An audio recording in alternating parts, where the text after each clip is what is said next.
পানি সম্পদ অধিদপ্তর ৬৩৮ পদে যে নিয়োগ বিজ্ঞপ্তিটা প্রকাশিত হয়েছে, বিশাল একটি নিয়োগ বিজ্ঞপ্তি।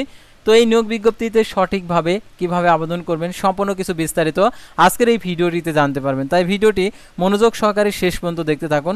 তো আবেদন করার পূর্বে যে শর্তাবলী রয়েছে, অর্থাৎ আবেদন করার পূর্বে প্রস্তুতি, মূল চালানের স্ক্যান কপির সাদা ব্যাকগ্রাউন্ড জেপিজি ফরম্যাট হতে হবে।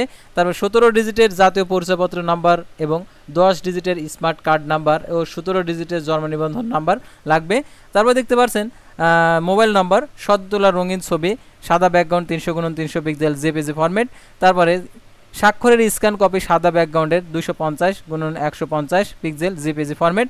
আবেদনের পত্র প্রিন্টের ব্যবস্থা থাকতে হবে। তো অনেকে আছেন যে মোবাইল ফোন দিয়ে আবেদন করতে চান, তো মোবাইল ফোন দিয়ে এটা আবেদন করা যাবে না। আপনারা অবশ্যই যে কোনো কম্পিউটার দোকানে গিয়ে যেখানে প্রিন্টের ব্যবস্থা আছে সেখানে আবেদন করবেন। আবেদনপত্র পূরণের সতর্কতা, প্রচারিত বিজ্ঞপ্তিটি ভালোভাবে পড়ুন, অর্থাৎ প্রচারিত যে বিজ্ঞপ্তিটি সেই বিজ্ঞপ্তিটা ভালোভাবে পড়তে হবে। ফর্ম পূরণের প্রতিটি ধাপ সম্পন্ন করতে হবে। মিথ্যা বিভ্রান্তিমূলক তথ্য প্রদান করলে বিরুদ্ধে আইনক ব্যবস্থা গ্রহণ করা হবে। অসম্পূর্ণ অসত্য তথ্য প্রদান করে আবেদন সরাসরি বাতিল বলে গণ্য হবে। তো এই ভিডিওটিতে আর কি আপনারা জানতে পারবেন কীভাবে সঠিকভাবে আবেদন করবেন সেটা আপনাদেরকে দেখিয়েছি। আর আপনি যদি অল জব নিউজ বাংলাদেশ এই চ্যানেলে প্রথমবার এসে থাকেন, অর্থাৎ এই ভিডিওটি যদি আপনি প্রথমবার দেখে থাকেন, তাহলে অবশ্যই এই ভিডিওটিতে একটি লাইক করে দেবেন। আর আমাদের চ্যানেলে আপনারা সরকারি, বেসরকারি, এনজিও, ডিফেন্স, শিক্ষক নিয়োগ, sales marketing, railway job, NGO job, এক কথায় সকল ধরনের নিয়োগ বিজ্ঞপ্তির আপডেট জানতে পারবেন ভিডিওর মাধ্যমে। পাশাপাশি আপনারা চাকরির পরীক্ষার সময়সূচিগুলোও জানতে পারবেন। আর আপনি যদি আমাদের এই চ্যানেলে প্রথমবার এই ভিডিওটি দেখে থাকেন তাহলে আমাদের এই চ্যানেলটিকে সাবস্ক্রাইব করে রাখবেন এবং notification bell button all press করে রাখবেন। আর এই ভিডিওটিতে অবশ্যই একটি লাইক করে দেবেন। আর আপনারা যদি কোনো মতামত থেকে থাকে অবশ্যই কমেন্ট বক্সে লিখে জানাবেন। আর যারা আমাদের ফেসবুক পেজে ভিডিও দেখছেন অবশ্যই আমাদের ফেসবুক পেজটি লাইক দিয়ে ফলো করে আমাদের ফেসবুক পেজের সঙ্গে থাকবেন। আর যারা আমাদের ফেসবুক পেজে জয়েন হননি, আমাদের ফেসবুক পেজের লিঙ্ক এখানে দেওয়া আছে, তো আপনারা এই লিঙ্কে ক্লিক করে দেবেন। অর্থাৎ ফেসবুক পেজের লিঙ্কে ক্লিক করে দেওয়ার সাথে সাথে আমাদের ফেসবুক পেজে নিয়ে আসবে। তো ফেসবুক পেজের মাধ্যমে আপনারা আমাদের সাথে সরাসরি মেসেঞ্জারের মাধ্যমে কথা বলতে পারবেন। আর এই নিয়োগ বিজ্ঞপ্তি সংক্রান্ত কোনো কিছু বিভ্রান্তি অর্থাৎ ভুলভ্রান্তি যদি আপনি না বুঝে আবেদন করে ফেলেন, অর্থাৎ ভুলভ্রান্তি হয়ে থাকলে সমাধানটা আমরা করে দেব। আর যদি আপনি এই নিয়োগ বিজ্ঞপ্তি সংক্রান্ত কোনো কিছু তথ্য বুঝতে পারছেন না, তাহলে অবশ্যই কমেন্ট বক্সে কমেন্ট করে জানাতে পারেন, অথবা আমাদের সাথে সরাসরি যোগাযোগ করে এই নিয়োগ বিজ্ঞপ্তি সংক্রান্ত সকল তথ্যগুলো জেনে শুনে সঠিকভাবে আবেদন করতে পারবেন। তো আর কথা না বাড়িয়ে চলে যাচ্ছে মূল বিষয়ে। যেহেতু বড় একটি নিয়োগ বিজ্ঞপ্তির আবেদন, অর্থাৎ এই নিয়োগ বিজ্ঞপ্তির আবেদন করতে হলে আপনাদেরকে প্রথমে গুগল সার্চে আসতে হবে। গুগল সার্চে এসে আপনারা যেটা লিখবেন, অর্থাৎ এখানে http:/job.dls.gov.bd লিখে আপনারা সার্চ করবেন। সার্চ করার পর রিক্রুটমেন্ট সিস্টেম অফ ডিএলএস, অর্থাৎ এরকম ক্লিক করে দেবেন। তো ক্লিক করে দেওয়ার পর ঠিক এরকম আসবে। তো আসার পর দেখতে পাচ্ছেন এখানে যে বিজ্ঞপ্তিটি, যারা বিজ্ঞপ্তি এখনও দেখেননি বিস্তারিত দেখুন, অর্থাৎ আপনারা এখানে বিজ্ঞপ্তি ডাউনলোড করতে চাইলে এখানে ক্লিক করে দেবেন। তো ক্লিক করে দিলে পরে আপনারা ঠিক এখানে দেখতে পারবেন যে বিজ্ঞপ্তি ডাউনলোড, এখানে ক্লিক করে দেবেন। তো ক্লিক করে দেওয়ার সাথে সাথে এই বিজ্ঞপ্তিটি আপনাকে ডাউনলোড হয়ে যাবে অটোমেটিক্যালি। তো আপনারা এই বিজ্ঞপ্তিটা খুব ভালোভাবে দেখে নেবেন, অর্থাৎ আপনি আবেদন করতে যাওয়ার আগে, অর্থাৎ আবেদন করার আগে আপনাকে এই বিজ্ঞপ্তি খুব ভালোভাবে দেখে নিতে হবে। অর্থাৎ আপনি আবেদন করতে পারবেন কি পারবেন না সেখানে শর্তাবলী অনুযায়ী সেগুলো আপনারা দেখে নেবেন। আর অবশ্যই যে এখানে যে ব্যাংক ড্রাফট করতে হবে, অর্থাৎ ব্যাংক ড্রাফটের যে এখানে দেখতে পাচ্ছেন চালান নাম্বার দেওয়া আছে আবেদনপত্রের, পরীক্ষার ফি বাবদ পানি সম্পদ অধিদপ্তর ঢাকা বরাবর 200 টাকার অফারেরযোগ্য ট্রেজারি চালান নাম্বারে অর্থাৎ মাধ্যমে জমা করতে হবে। অনলাইন আবেদনপত্র ট্রেজারি চালানের নাম্বার, তারিখ ও ব্যাংক শাখার নাম উল্লেখ করে আবেদনের সাথে ট্রেজারি চালানের স্ক্যান কপি যুক্ত করতে হবে। তাহলে আপনারা বুঝতে পারছেন, অর্থাৎ আবেদন কপির সাথে ট্রেজারি চালানের কপি যুক্ত করতে হবে, অর্থাৎ আবেদন ফর্মটা রয়েছে।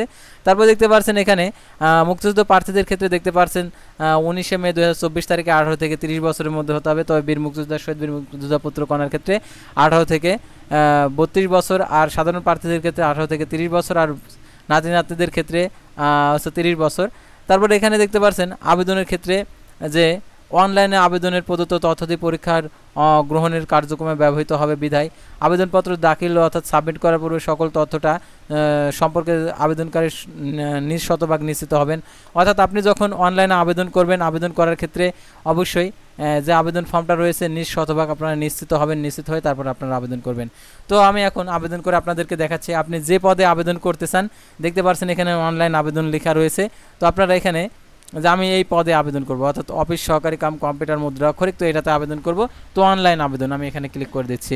তো এখানে ক্লিক করে দেওয়ার পর দেখতে পাচ্ছেন এখানে বাংলায় নাম, অর্থাৎ আপনাকে বাংলায় নাম লিখতে হবে, তারপর ইংরেজিতে নাম লিখতে হবে, তারপর জন্ম নিবন্ধন। তো আমি এগুলা ফিল আপ করে দিচ্ছি, অর্থাৎ এইগুলো ফিল আপ করে আপনাদেরকে দেখাচ্ছি। আর এখানে যে শর্তাবলী রয়েছে, অর্থাৎ এইগুলো আবেদনের সতর্কতা পূরণের, আবেদনপত্র পূরণের সতর্কতা, আবেদন করার পূর্বে প্রস্তুতি, অর্থাৎ এই প্রস্তুতি গ্রহণ করে আপনারা আবেদন করতে আসবেন। তো এখন আমি আবেদন ফর্মটা পূরণ করতেছি। তো আপনারা ঠিক তদ্রূপ ঠিক এরকমভাবে আবেদন করবেন।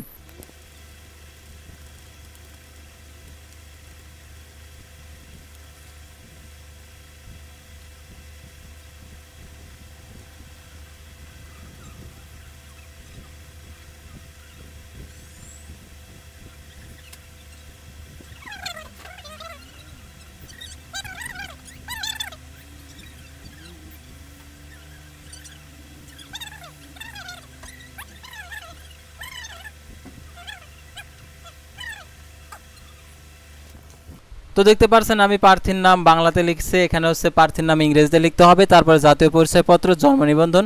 যদি কারো 10 ডিজিটের হয়ে থাকে তাহলে এখানে 10 ডিজিটেরও দিতে পারেন, কোনো সমস্যা নেই। তারপরে এখানে জন্ম তারিখ, তারপরে বিভাগ, তারপরে নিজ জেলা, তারপর হচ্ছে মাতার নাম, পিতার নাম, অর্থাৎ এখানে ইংলিশে দিয়ে দিবেন। তো এখানে উল্লেখ করা নেই অর্থাৎ আসলে বাংলাতে দিতে হবে কি ইংলিশে দিতে হবে, তো আপনারা ইংলিশে দিয়ে দিবেন। আর এখানে স্বামী স্ত্রী যারা বিবাহিত রয়েছেন তাদের ক্ষেত্রে এটা প্রযোজ্য, আর যারা বিবাহিত নন তাদের জন্য এটা প্রযোজ্য নয়। তারপরে দেখতে পাচ্ছেন জেন্ডার অবশ্যই পুরুষ হলে পুরুষ, মহিলা হলে মহিলা। তারপরে এখানে দেখতে পাচ্ছেন মোবাইল নাম্বারটি দিয়ে দিতে হবে, ধর্ম, জাতীয়তা, তারপর যদি ইমেল থাকে ইমেল দিবেন, যদি না থাকে দেওয়ার কোনো প্রয়োজন নেই। তারপর পেশা যদি থাকে এখানে পেশাটা সিলেক্ট করে দিবেন। তো ঠিকানার এখানে বর্তমান ঠিকানা অবশ্যই দিয়ে দেবেন, বাসা সড়ক নম্বর, অর্থাৎ যদি নম্বর না থাকে তাহলে এখানে নামটা দিয়ে দেবেন। আর গ্রামের নাম, তারপরে ওয়ার্ড, তারপরে ডাকঘর, তারপর পোস্ট কোড, তারপর জেলা, উপজেলা। তারপর এখানে স্থায়ী ঠিকানা যদি একই হয় আপনারা এখানে টিক দিয়ে দেবেন। তারপরে এখানে আপনার অর্জিত আর কি সর্বপ্রথম ডিগ্রি থেকে সর্বশেষ পর্যন্ত ডিগ্রি কম অনুসারে দিবেন, অর্থাৎ এখানে যাদের অষ্টম শ্রেণী রয়েছে অষ্টম শ্রেণী এখানে সিলেক্ট করে দিয়ে দিতে পারেন। তারপরে এসএসসি, তারপরে এইচএসসি, অর্থাৎ আপনার যতগুলো ডিগ্রি রয়েছে আপনি সম্পূর্ণ ডিগ্রি এখানে দিয়ে দিতে পারেন। তো এখানে আমি 2টি ডিগ্রি দিয়ে আপনাদেরকে দেখাচ্ছি। তারপর দেখতে পাচ্ছেন অতিরিক্ত যোগ্যতা যদি থাকে আপনারা এখানে বসিয়ে দেবেন, তারপর অভিজ্ঞতা যদি থাকে এখানে বসিয়ে দেবেন। আর যদি আপনার কোঠা থাকে তাহলে এখান থেকে কোঠা নির্বাচন করে দেবেন। আর যদি কোঠা না থাকে তাহলে আপনার এখানে কোনো কিছু আর কি উল্লেখ করার দরকার নেই, অর্থাৎ আপনারা অন্য এখানে উল্লেখ করবেন, অর্থাৎ যদি আপনার কোনো কোঠা না থাকে। আর যদি অন্য কোঠার ক্ষেত্রে এখানে আবার কিছু তথ্য চাইবে, যেহেতু এখানে উল্লেখ যেহেতু আপনার কোনো কোঠা নেই, ক্ষুদ্র নিগোষ্ঠী আনসার গ্রাম প্রতিরক্ষা বাহিনী, তারপরে ইতিম ও শারীরিক প্রতিবন্ধী, তো এগুলো যেহেতু নেই তাহলে আপনার এখানে দেওয়ার কোনো প্রয়োজন নেই। তারপরে এখানে দেখতে পাচ্ছেন একদম নিচে যে লেখাগুলো রয়েছে সেগুলো আমরা এখন পূরণ করব, অর্থাৎ নিচের যে স্টেপ রয়েছে সেই স্টেপটা পূরণ করলে আমাদের আবেদনটি কমপ্লিট হয়ে যাবে। তো আরও একটি বিষয় যে কোঠা টিক দিন, অর্থাৎ এখানে যেহেতু কোঠা আপনার নেই তাহলে অন্য এখানে লিখে দেবেন N/A অথবা হচ্ছে নেই, এরকম লিখে দেবেন, তাহলে হয়ে যাবে। কারণ যেহেতু এখানে কোনো উল্লেখ করা নেই, অর্থাৎ এখানে আমাদের কোনো কোঠা নেই, অর্থাৎ এখানে যদি থাকতো প্রযোজ্য নয় লেখা থাকতো তাহলে এখানে সিলেক্ট করে দেওয়া যেত। যেহেতু এখানে নেই তাহলে অন্য উল্লেখ করে এখানে যে প্রযোজ্য নয় লিখে দেবেন, ঠিক আছে, অন্য ক্ষেত্রে। আর এখানে যে আপনি 200 টাকা যে ট্রেজারি চালানের মাধ্যমে প্রদান করছেন সেই চালান নাম্বারটি দিয়ে দিতে হবে, আর তারিখটা এখানে বসিয়ে দেবেন। সেই তারিখটা অবশ্যই আপনাদেরকে এখানে বসিয়ে দিতে হবে। তো বসিয়ে দেওয়ার পরে এখানে আপনার ব্যাংকের নাম, অর্থাৎ আপনি বাংলাদেশ ব্যাংক, সোনালী ব্যাংক আপনি যেটা দিয়ে থাকেন, যদি শাখা ব্যাংক যে শাখার মাধ্যমে আপনি আর কি টাকাটি প্রদান করছেন সেই শাখার নাম। আর এখানে দেখতে পাচ্ছেন চালান ফর্ম অবশ্যই স্ক্যান কপি 800 আর 600 পিক্সেল হতে হবে। আর এখানে বিভাগীয় প্রার্থী যদি হয়ে থাকেন তাহলে হ্যাঁ, যদি না হয়ে থাকে তাহলে হচ্ছে না, ঠিক আছে। তারপরে এখানে প্রার্থীর স্বাক্ষর সিগনেচার 300 পিক্সেল আর 250। এখন আমরা চালান ফর্মটা কিভাবে 800 এবং 600 পিক্সেল করব সেটা আপনাদেরকে দেখাচ্ছি। তো আপনারা দেখতে পাচ্ছেন আমার যে ব্যাংকের যে চালান ফর্ম, অর্থাৎ আমি যে টাকাটি প্রদান করছি এখানে 500 টাকা ব্যাংক ড্রাফের পরিমাণ, অর্থাৎ টাকা জমার পরিমাণ। তো আপনাদের এখানে লেখা থাকবে 500 টাকার জায়গায় এখানে 200 টাকা। আর এখানে চালান নাম্বার দেওয়া আছে, অর্থাৎ এই চালান নাম্বারটি আপনাদেরকে প্রদান করতে হবে, অর্থাৎ যে নাম্বারটা দেওয়া রয়েছে সেখানে। তারপর হচ্ছে যে ব্যাংক শাখার নাম, অর্থাৎ আপনার সোনালী ব্যাংক, তার ব্যাংক শাখার নাম আমার যে দেওয়া আছে ঢাকা শাখার টাকা জমা দেওয়ার চালান, অর্থাৎ ঢাকা শাখা উল্লেখ করতে হবে। অর্থাৎ যেহেতু আমি এটা অনলাইনে আর কি পেড করা, সেহেতু আমাকে অনলাইনের মাধ্যমে টাকা প্রদান করা হয়েছে, তো অনলাইনের মাধ্যমে আমাদের এটা দেখাতে হবে। তো এখন দেখতে পাচ্ছেন এখানে যে চালান নম্বর, অর্থাৎ ওই চালান নম্বর যেটা ছিল সেটা, আর এখানে সোনালী ব্যাংক, আর এখানে ঢাকা শাখা আমি লিখে দিলে হয়ে যাবে, অর্থাৎ ঢাকা। আর এখানে আমাদের এই চালানের কপিটা ঠিক যে 800x600 পিক্সেল করলে আমাদের এখানে আপলোড দিলে হয়ে যাবে। তো এখন আমি চালানের এই কপিটা করতেছি, আর ছবি আর স্বাক্ষর আমি এই সাইজগুলো করে আপনাদেরকে দেখাচ্ছি।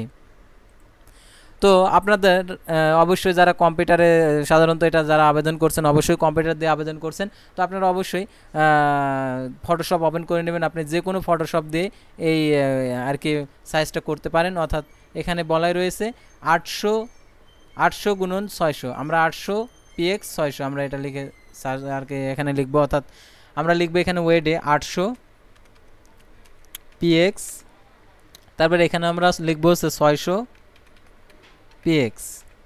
তো লেখা হয়ে গেলে আমরা এখন চালানের কপিটা নিয়ে আসব।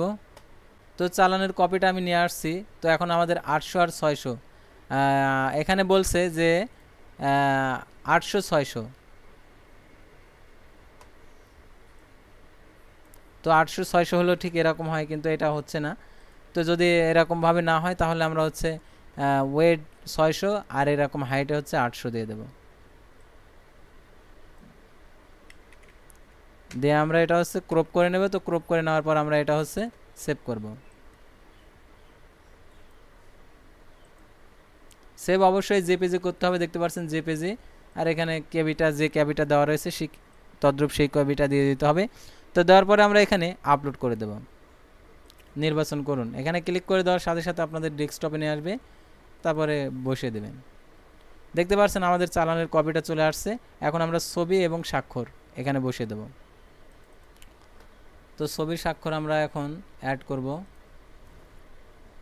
300x300 পিক্সেল আর 300x80 পিক্সেল, আমরা এটা এখন করে দেখাচ্ছি। তো এটা হচ্ছে 300x300 পিক্সেল ছবি আছে, তো আমি 300x300 পিক্সেল ছবিটা দিয়ে দিচ্ছি, ডেস্কটপ সিলেক্ট করলাম। আর অবশ্যই জেপিজি সিলেক্ট করবেন। আর এখানে 300 গুণনকে 300px, আর এখানে হচ্ছে স্বাক্ষরের ক্ষেত্রে 150, আর এখানে 250 ছিল, স্বাক্ষরের ক্ষেত্রে 250 দিয়ে আমাদেরকে আর কি স্বাক্ষরটা ক্রপ করতে হবে।